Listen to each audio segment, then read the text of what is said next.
भारत की अंतर्राष्ट्रीय गुप्तचर रिसर्च एंड एनालिसिस विंग यानी रॉ का गठन सितंबर 1968 में किया गया था।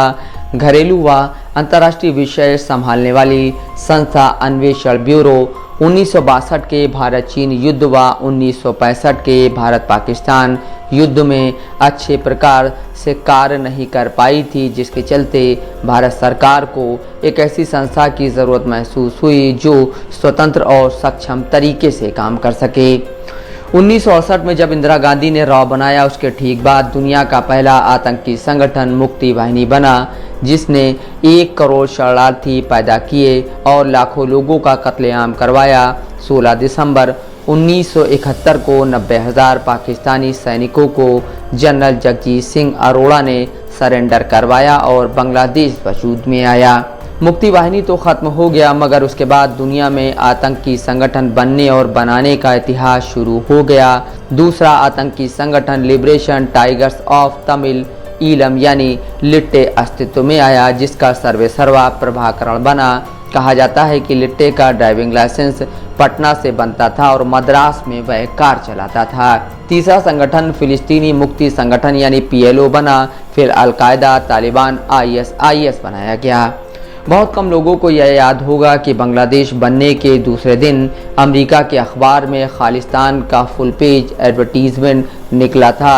बांग्लादेश बनने के बाद भारत में खालिस्तान आंदोलन शुरू हुआ और यही जनरल जगजीत सिंह अरोड़ा ने 1984 के ऑपरेशन ब्लू स्टार की आलोचना की।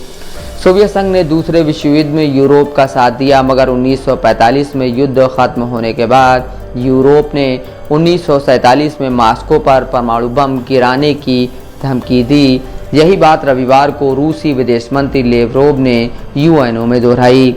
सोवियत संघ ने अगस्त 1949 को कजाकिस्तान में परमाणु बम का परीक्षण किया और हंगरी, बुल्गारिया कब्जा करते करते 1979 में अफगानिस्तान पर कब्जा कर लिया। अमेरिका ने अफगानिस्तान में अलकायदा आतंकी संगठन बनवाया और 1992 में सोवियत संघ को तोड़ दिया। 60-65 साल बाद यूरोप और एशिया में कई मुस्लिम देश आज़ाद हो गए।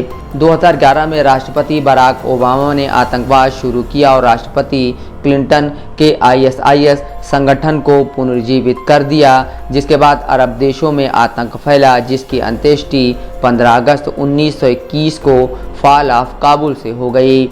मई 2009 में प्रभाकरण के मरने के बाद लिट्टे खत्म हो गई, मगर अभी भी मुक्ति वाहिनी वाला खालिस्तान का आतंकवाद जिंदा है।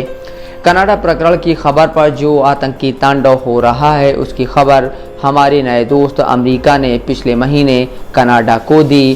फिर बाइडेन और ट्रूडो ने 9/10 के भव्य समारोह में दिल्ली में भारतीय प्रधानमंत्री को यह बात खुद कही। इस तरह से 52 साल बाद मुक्ति वाहिनी से खालिस्तान का सफ़र मुकम्मल हुआ। मोहम्मद सीमा अफजमन, दस्तक लाइव न्यूज़।